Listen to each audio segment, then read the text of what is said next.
Don Robert, dans le cadre de ce centre culturel et de ce dictionnaire des cartonniers contemporains qu'on est en train d'effeuiller ensemble, vous êtes donc peut-être l'un des plus anciens cartonniers, pardonnez-moi de vous le signaler, mais en même temps peut-être l'un des cartonniers qui actuellement est le plus actif sur le plan des réalisations aubussonnaises.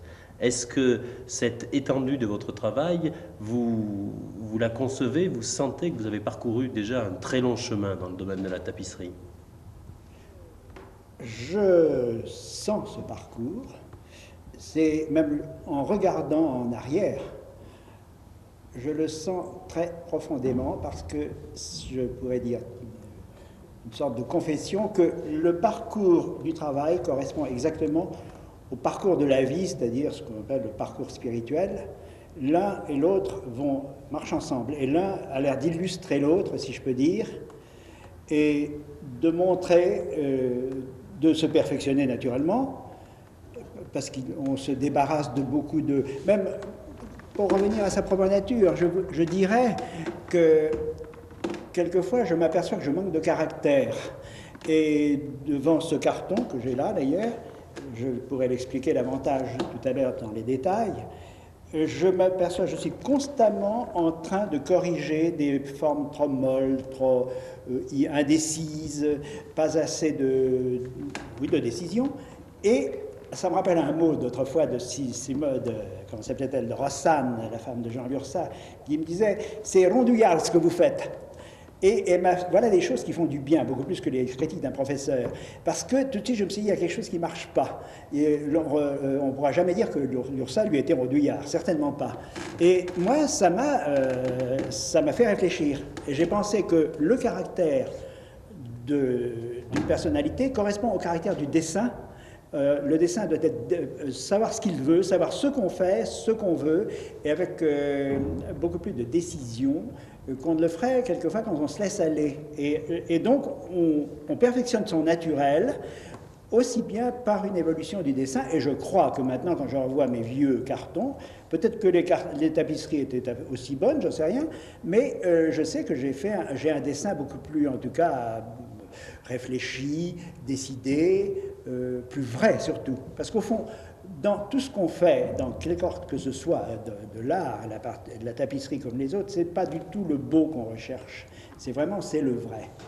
Et c'est toujours par le vrai, ce coin-là, qu'on rejoint quoi que ce soit d'un autre ordre, de tous les ordres qu'on a à faire.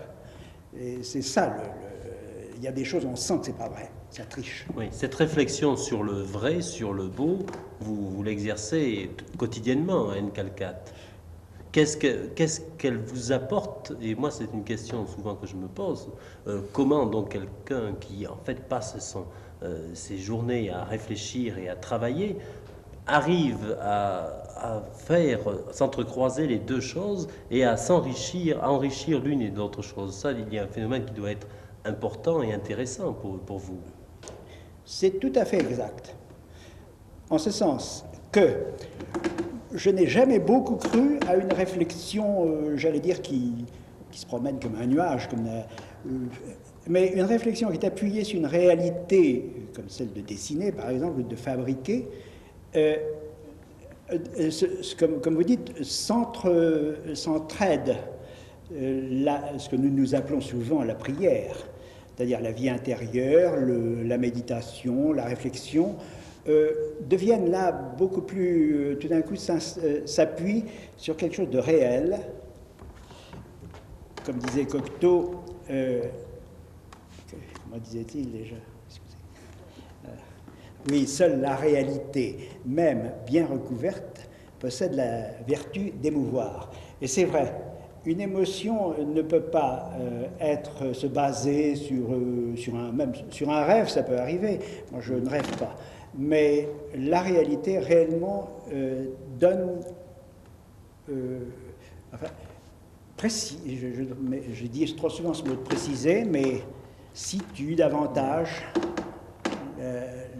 les réflexions d'ordre plus intérieur. Oui, mais vous dites d'une toute façon un peu péremptoire, je ne rêve pas. C'est-à-dire qu'il y a tout un côté, bon, par exemple, de l'imaginaire que vous laissez de côté, ou parce que pourtant, Dieu sait si vos paysages, toutes vos visions sur tapisserie invitent au rêve, invitent à, bien sûr, peut-être une réflexion sur la nature, sur bon, tous les phénomènes de la création et la création avec un grand C, mais en même temps, bon, c'est quand même des paysages qui souvent se rattachent au rêve, à l'imaginaire. Eh bien, moi,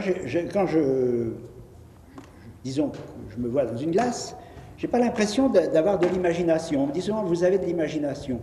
Vraiment, je ne le vois pas. J'imagine que je vois, les choses m'arrivent et je les reçois. Alors peut-être que tout naturellement, je fais mon dessin, par exemple un dessin d'un pissenlit que je vois, c'est bien simple, ou d'un coq. Eh bien, je le fais comme je le vois. Je ne cherche pas du tout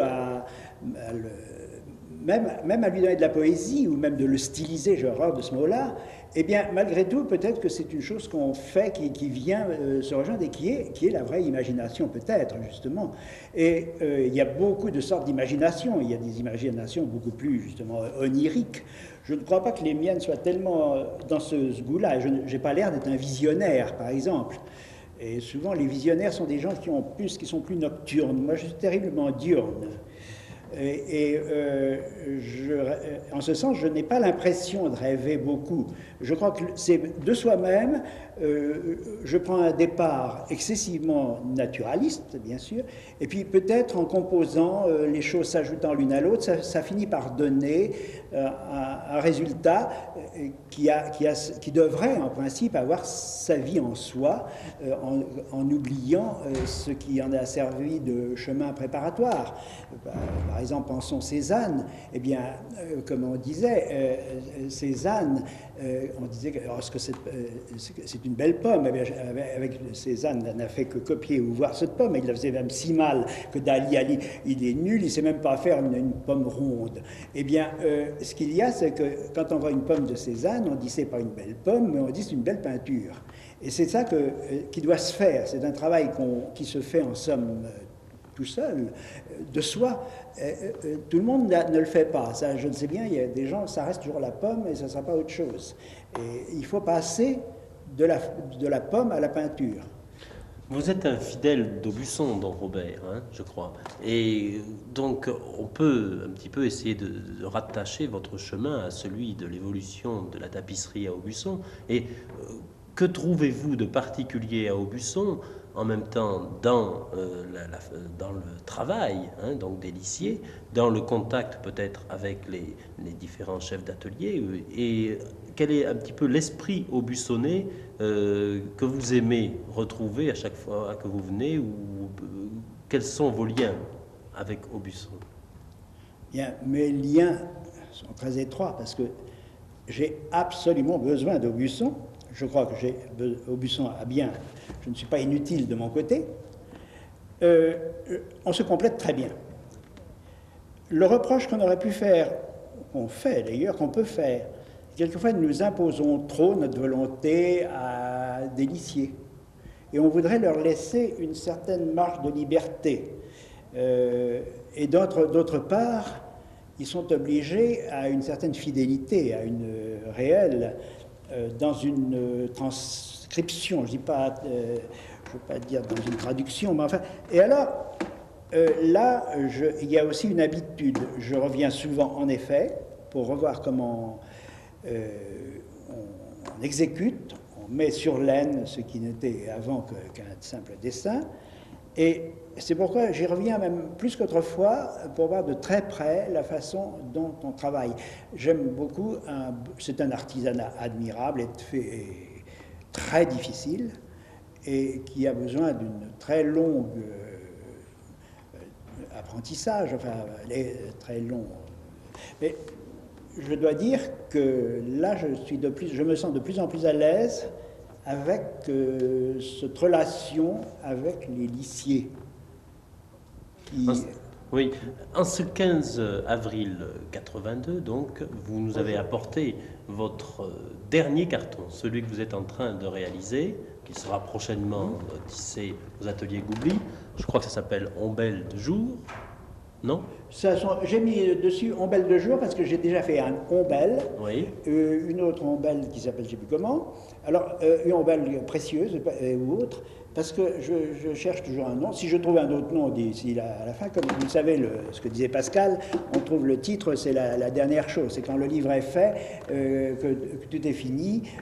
Klee était comme ça. Il baptisait, comme il disait, ses tableaux une fois qu'il les voyait, pour trouver une ressemblance entre le titre. Alors, pour le moment, j'ai mis en Belle de jour parce que je pensais au film Belle de jour, oui. Mais ça peut être autre chose, mais pour le moment, j'ai mis ça en attendant. Alors, ça va être peut-être le plus difficile de tous les cartons que j'ai donnés. Il est extrêmement raffiné. Le plus difficile, alors, ça, je veux dire pourquoi. J'ai déjà fait plusieurs fois des ombelles. Ici, j'ai d'ailleurs une maquette qui montre un peu, et j'ai voulu faire une chose différente des autres, c'est-à-dire en général, je fais cette chose facile.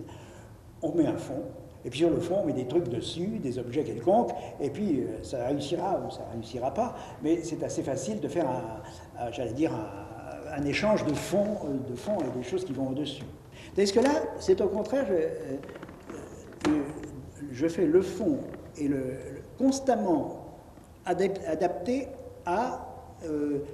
aux objets, c'est-à-dire les fleurs, qu'il soutient. Par exemple, il y a des moments où le fond sera bleu, d'autres il sera vert, d'autres moments il sera rosé. J'ai toute une série de fonds que je fais dans ce qu'on appelle les chinés, dont j'ai ici des échantillons. Et alors tout ça adapté, c'est un peu plus musical, si je peux dire, que ce que je fais en général.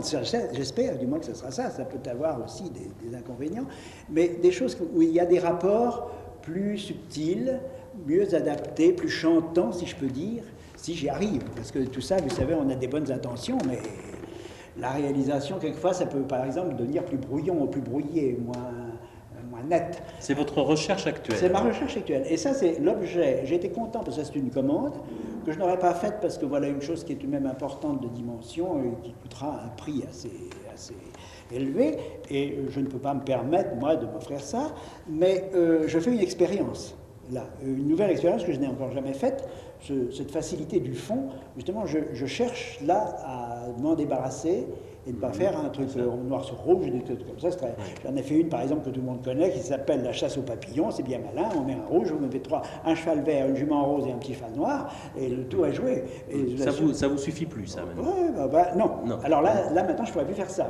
Il faudrait que je cherche autre chose, qui fasse des jeux, une espèce de jeu d'interchangement, j'allais dire un dialogue, entre objet, et le fond est aussi important ici que les fleurs.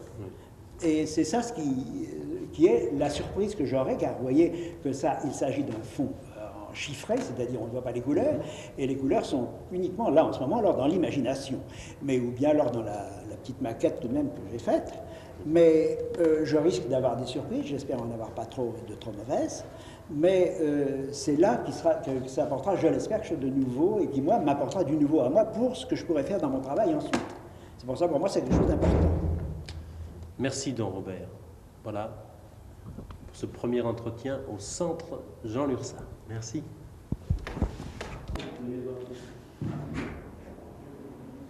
N'est-ce pas que je lui ai dit que c'était joli. Don Robert, une petite biographie, s'il vous plaît. Eh bien, une biographie. Eh bien, mes plus anciens souvenirs, c'est des souvenirs de dessin. Ou à peu près. Bon, la première fois, je me rappelle avoir jeté des morceaux de pain à des poissons rouges quand j'avais 2 ans. Mais je sais que mes parents, je suis de la campagne, depuis toute ma vie, je suis un campagnard, un rural, comme on dit. Je suis déjà passé mon enfance en Poitou, qui n'est pas loin de la Creuse. Et on habitait une grande maison, et je me souviens très bien que je montais sur des escabeaux, je prenais des charbons de bois et je faisais des grands dessins sur les murs qui étaient blancs.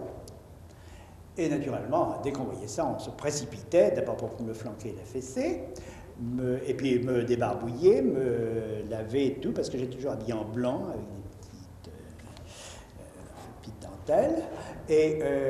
Mais enfin, c'est mon premier souvenir, parce que vraiment, j'avais une passion pour le charbon de bois, pour dessiner, pour le manger, parce que je le mangeais aussi, j'aimais beaucoup le manger, mais aussi pour faire des dessins.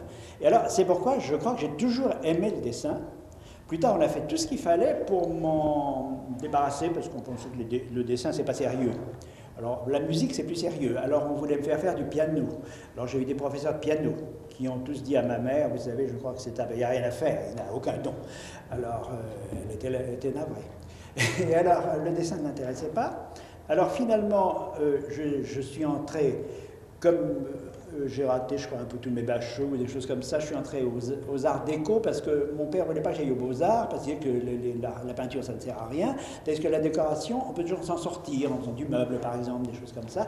Alors j'ai été ce qu'on appelait aux arts déco, où je peux dire que je n'ai, pour ainsi dire, jamais mis les pieds, ou à peu près. Et alors j'allais sur les champs de course, et alors c'est là que j'ai fait beaucoup de dessins de chevaux, qui était ma passion quand j'étais jeune. J'ai fait mon service dans la cavalerie, dans les spahis.